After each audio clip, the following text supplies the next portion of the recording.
प्यारे बच्चों, हिंदी की कक्षा में आप सभी प्यारे बच्चों का स्वागत है। आज हम 7वीं कक्षा का पाठ 4 मुझे धूप चाहिए पढ़ने जा रहे हैं। इसके लेखक हैं गिरिजा कुलश्रेष्ठ जी। अपने इस पाठ को शुरू करने से पहले मैं आप सभी बच्चों से निवेदन करती हूँ कि आप मेरे चैनल को ज़रूर सब्सक्राइब कीजिए, मेरे वीडियोस को लाइक और शेयर ज़रूर कीजिए, बेल आइकन को प्रेस कीजिए जिससे आपको मेरे वीडियोस के नोटिफिकेशन मिलते रहेंगे। आप सभी का बहुत बहुत धन्यवाद अपने प्रेम और सहयोग के लिए। तो आइए हम अपना पाठ शुरू करते हैं। मुझे धूप चाहिए। बच्चों, इस पाठ में प्राकृतिक परिवर्तन को कल्पना के माध्यम से जीवंतता प्रदान की गई है।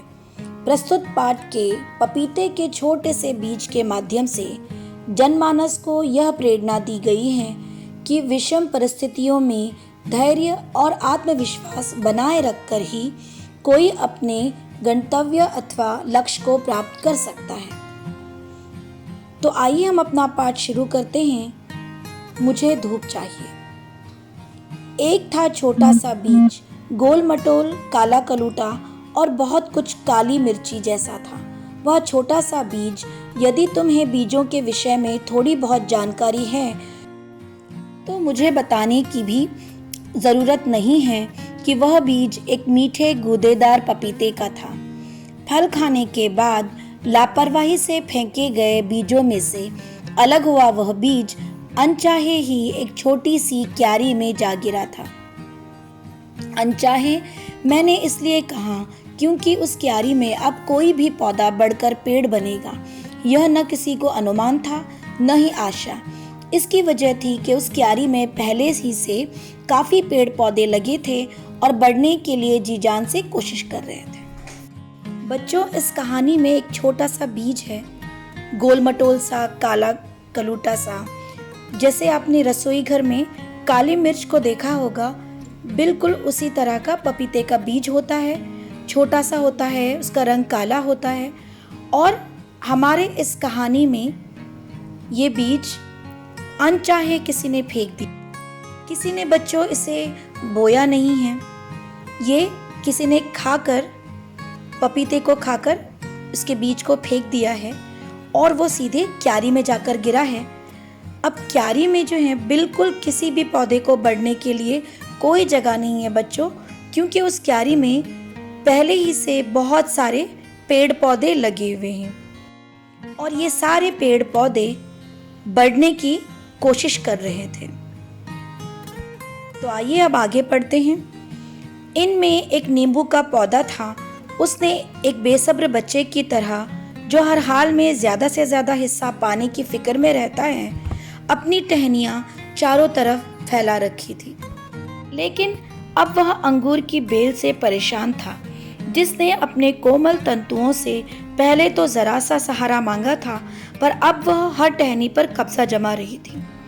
पास ही एक संतरे का पौधा था, जिसके हौसले तो पास ही खड़े अमरूद के ऊंचे पेड़ जैसे थे, पर वह महीने से जैसे का तैसा खड़ा था।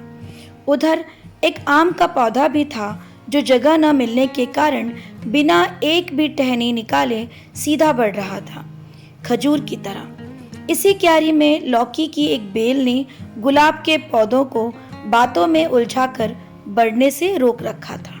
कुल मिलाकर क्यारी में शहर की व्यस्त सड़क पर ट्रैफिक जैम जैसी दशा थी, जिसमें सब एक साथ आगे निकलना चाहते थे, लेकिन जल्दी और आसानी से कोई भी नहीं निकल पाता था। इस आगे के हिस्से में बच्चों इस क्यारी का दृश्य बताया गया है कि नींबू का पौधा किसी बेसब्र बच्चे की तरह, बेसब्र बच्चों कहते हैं अधीर, बेचैन हुए बच्चे की तरह ज्यादा से ज्यादा हिस्सा लेना चाहता था और इसीलिए वह अपनी टहनियों को यहाँ वहाँ फैला रहा था और उसने बहुत सारी जगह जो है ले रखी थी। अब वह अंगूर की बेल को परेशान कर रहा था और उसके तंतुओं पर, बच्चों तंतु आपने अगर देखे होंगे तो धागे की तरह बिल्कुल होते हैं, जिसके सहारे बेल जो हैं वो आगे बढ़ती रहती है। तो हमारा नींबू का पौधा जो है उसने उसकी बेल पर बहुत ज़्यादा कब्जा कर रखा था और उसके पास ही एक संतरे का पौधा था जिसके हौसले बहुत बुलंद थे। हौसले कहते हैं बच्चों, हिम्मत को कहते हैं। उसके हौसले जो हैं वो अमरूद के ऊंचे पेड़ जैसे थे और वो महीने से जैसे के तैसा खड़ा था। उधर एक तरफ आम का पौधा भी था जो जगह न मिलने के कारण अपनी टहनियों को बढ़ा ही नहीं पा रहा था बच्चों, और बिल्कुल वो खजूर की तरह बढ़ रहा था। कुल मिलाकर बच्चों इस क्यारी में जिस तरह शहर में सड़क व्यस्त होती है तो ट्रैफिक जैम लग जाता है, वही हालत जो है इस क्यारी की भी थी कि बहुत सारे पेड़ पौधे वहाँ पर लगे हुए थे और बढ़ने के लिए बहुत कोशिश कर रहे थे। और उसी जगह पर हमारा पपीते का बीज भी अनचाहे ही आकर गिर गया। अब वो भी इसी दौड़ में शामिल हो गया है बच्चों। देखते हैं ये बढ़ता है या नहीं बढ़ता और आगे बढ़ने के लिए ये कितनी कोशिश करता है। तो चलिए हम आगे बढ़ते हैं। खैर, मैंने बात शुरू की थी एक पपीते के बीज की जो ज़मीन के अंदर गर्माहट और नमी पाकर धरती फोड़कर ऊपर आ गया था, एक पूरा पेड़ बनने का सपना लेकर। लेकिन ऊपर आकर उसने कल्पना के विपरीत अपने आप को पेड़ पौधों के घने झुरमुट के बीच पाया। भीड़ में फंसे बिल्कुल छोटे बच्चे की तरह, न खुली हवा न पत्ते फैलाने के लिए पर्याप्त जगह। बुरी बात यह थी कि धूप का एक टुकड़ा भी उसे नसीब नहीं था। लेकिन धूप तो मेरे लिए बहुत ज़रूरी है। सुनहरी कुनकुनी धूप को पत्तों में समेटना बेशक एक खुशनुमा एहसास होगा। यह सोचते सोचते उसने ऊपर नींबू के पत्तों को देखा जो धूप में चमकते हुए मुस्कुरा रहे थे। जरा सी धूप मुझे भी दे दो, उस नन्हे पौधे ने नींबू के पत्तों से याचना की, लेकिन उन्होंने जैसे कुछ सुना ही नहीं। इस भाग में बच्चों हमारा पपीते का छोटा सा गोल मटोल सा काला कलूटा सा बीज, उसे किसी तरह ज़मीन में अंदर गर्माहट मिल गई, थोड़ी नमी मिल गई और वो धरती को फोड़कर एक पूरा पेड़ बनने का सपना लेकर ऊपर आ गया है।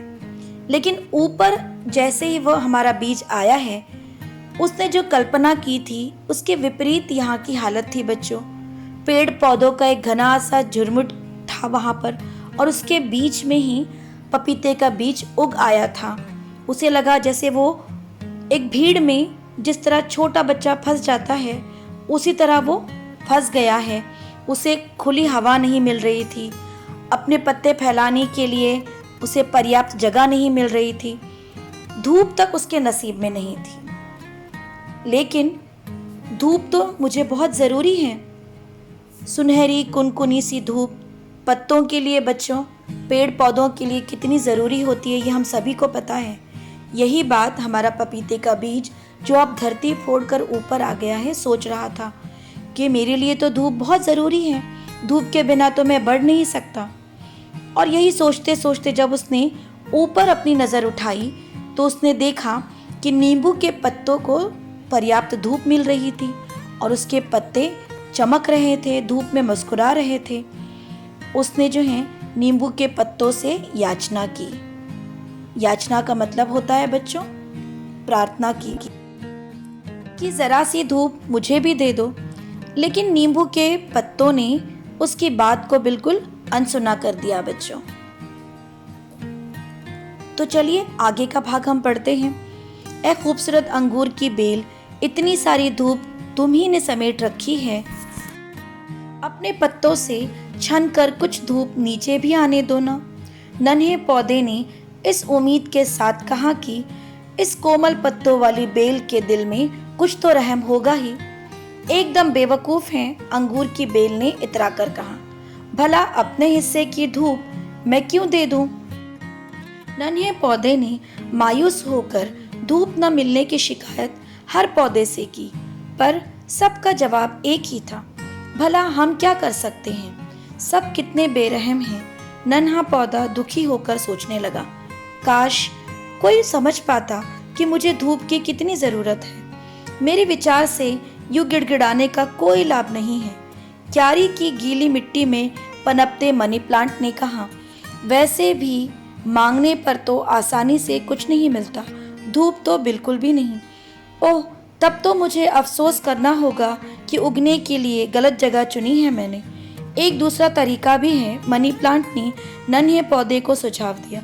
तुम खुद ही जाकर धूप हासिल करो, लेकिन इसके लिए तुम्हें सबसे ऊंचा उठना होगा। बच्चों, जब नींबू के पौधे ने पपीते के बीज की बात को बिल्कुल अनसुना कर दिया, तो उसने अंगूर की बेल से प्रार्थना की और कहा, क्या खूबसूरत अंगूर की बेल, तुम मुझे थोड़ी सी धूप दे दो।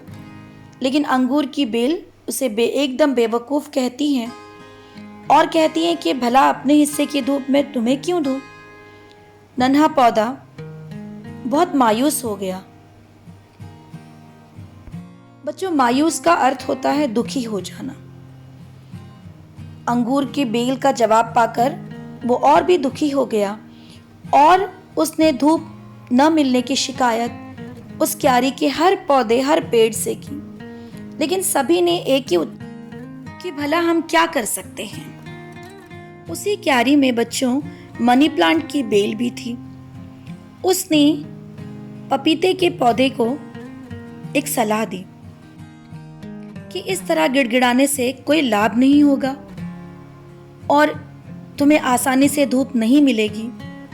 सिर्फ एक ही रास्ता है कि तुम खुद ही जाकर धूप हासिल करो, लेकिन इसके लिए तुम्हें सबसे ऊंचा उठना होगा।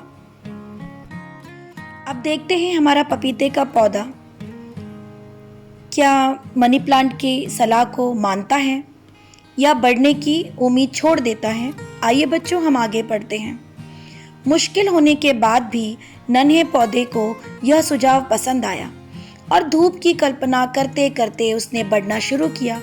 जल्दी ही उसके पत्ते बड़े और मजबूत होने लगे और हफ्ते भर में तो वे नींबू की निचली टहनियों को छूने की सोचने लगे। ऐसा सोचने से पहले जान लो नन्हे पौधे कि मेरे कांटे तुम्हारे पत्तों को नुकसान पहुंचा सकते हैं और इसके लिए मुझे दोष मत देना। नींबू के पेड़ ने उसे सावधान करते हुए कहा, पर वास्तव में नींबू को उसका यूं बढ़ना रास नहीं आ रहा था। नन्हा पौधा नींबू के तेवर देखकर समझ गया कि यह बढ़ने के लिए रास्ता नहीं देगा। इसीलिए उसने अपने तने को कुछ तिरछा किया, पत्तों को झुकाया जैसा कि हम नीचे दरवाजे से गुजरते वक्त करते हैं, और बगल में कुछ खुली जगह पाकर बढ़ने लगा।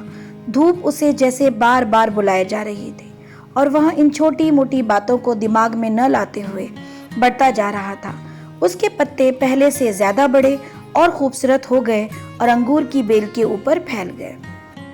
प्यारे बच्चों, जब मनी प्लांट ने पपीते के पौधे को ये सलाह दी कि तुम खुद ही जाकर धूप हासिल करो और इसके लिए तुम्हें खुद ऊंचा उठना पड़ेगा, तो मनी प्लांट की ये सलाह पपीते के पौधे को पसंद आई और उसने सोचा, यह बात मुश्किल तो है मगर नामुमकिन नहीं।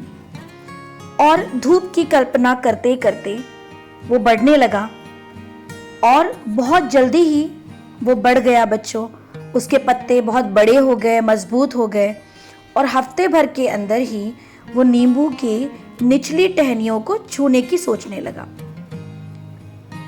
यह देखकर नींबू के पौधे ने उसे चेतावनी दी कि अगर तुम मुझ तक पहुंच गए, मेरे पत्तों को छू लेते हो, तो मेरे कांटे जो हैं वो तुम्हारे पत्तों को नुकसान पहुंचा सकते हैं और फिर तुम मुझे दोष मत देना। इसलिए नींबू का पौधा कह रहा था बच्चों, क्योंकि पपीते के पौधे के इस तरह बढ़ने से उसे तकलीफ हो रही थी कि किस तरह जल्दी इतना ऊपर, इतना आगे बढ़ सकता है। हमें पता है बच्चों कि ये सारी कोशिश, सारी मेहनत पपीते के पौधे की ही थी। उसने कल्पना की कि धूप मुझ तक पहुंच रही है, मुझे धूप पहुंच रही है, मिल रही है, और वो बढ़ता ही चला गया। तो बच्चों, जैसा हम सोचते हैं वैसा हम कर भी सकते हैं। इसीलिए किसी भी चीज़ को पाने के लिए उसकी चाह करना बहुत ज़रूरी होता है। अगर आपके मन में किसी चीज़ को पाने की चाहत नहीं है, चाह नहीं है, तो वह चीज़ हमें नहीं मिल सकती। इसीलिए कहा जाता है, जहाँ चाह वहाँ राह। पपीते का पौधा बहुत बढ़ चुका है, उसे बहुत सारी धूप मिल रही है, उसके पत्ते बहुत बड़े और चमकदार हो चुके हैं। अब आगे का भाग पढ़ते हैं। यह तो अंगूर की बेल के लिए नुकसानदायक होगा, यह सोचकर किसी ने उसके 3-4 पत्ते डंठलों समेत तने से ही उखाड़ डाले। सचमुच मेरी परवाह किसी को नहीं, पपीते के पौधे ने सोचा, पर साथ ही खुद को तसल्ली भी दे डाली। अच्छा है, इनके बिना तो बढ़ने में ज़्यादा आसानी होगी। किसी ने ये सोचा कि पपीते के पत्ते जो हैं वो अंगूर की बेल को जो है नुकसान पहुंचा सकते हैं, इसीलिए उसके 3-4 पत्ते जो हैं वो तोड़ दिए। यह देखकर पहले तो पपीते के पौधे को बहुत दुख हुआ, फिर उसने सोचा कि अगर मेरे पत्ते तोड़ भी दिए हैं 3 से 4 तो कोई बात नहीं, इससे मुझे बढ़ने में और आसानी होगी और मैं बहुत आसानी से और तेज़ी से और बढ़ सकता हूँ। और इस तरह पपीते का वह पौधा, जिसे अब नन्हा कहना तो ना समझी होगी, हर रुकावट को पीछे छोड़ता आगे बढ़ता रहा। सभी पेड़ पौधों में उसकी चर्चा होती रही। आज उसके 2 पत्ते और बढ़ गए, उसके पत्तों ने नींबू को भी ढक लिया और अब आम को छूने की कोशिश में है। अब तो वह सबसे ऊंचा होने लगा है, उसके पत्ते कितने बड़े हैं, बिल्कुल छतरी जैसे। इस तरह भी कोई बढ़ सकता है भला? चिड़िया भी ताज्जुब कर रही थी। लेकिन मुझे तो पूरा भरोसा हो गया था जब मैंने तुम्हें धूप के लिए इतना उत्सुक पाया, मनी प्लांट ने कहा। लेकिन यह बात वह पपीते के तने को ही सुना पाया, क्योंकि उसके बड़े और खूबसूरत पत्तों से बात करना नामुमकिन था, जो सबके ऊपर छतरी की तरह फैले ढेर सारी धूप को समेटे अपनी कामयाबी पर मुस्कुरा रहे थे। तो बच्चों, आखिर में पपीते का पौधा इतना बड़ा हो गया कि वो सारे पौधों को ढक लिया था और उसके पत्ते बहुत बड़े हो चुके थे, धूप में चमक रहे थे। वो अपने अंदर सारी धूप को समेट पा रहा था। उस क्यारी में सबसे ऊंचा पौधा अब पपीते का था। तो यह देखकर सभी पेड़ पौधों को, चिड़ियों को भी ताज्जुब हो रहा था। अगर ताज्जुब नहीं हो रहा था तो वो मनी प्लांट था, क्योंकि मनी प्लांट को पूरा भरोसा था कि एक दिन जो है वो ज़रूर बढ़ेगा, क्योंकि वो चाह उसमें थी बच्चों। इसीलिए कहते हैं कि जहाँ चाह वहाँ राह। अगर आप भी थोड़ी अपने जीवन में कोशिश करें और मेहनत करें तो सफलता आपको ज़रूर मिलेगी। तो बच्चों, इसी तरह आप अपने जीवन में अपने लक्ष्य को चुन लीजिए, मेहनत करते रहिए, कभी हार मत मानिए और सफलता आपको ज़रूर मिलेगी। धन्यवाद।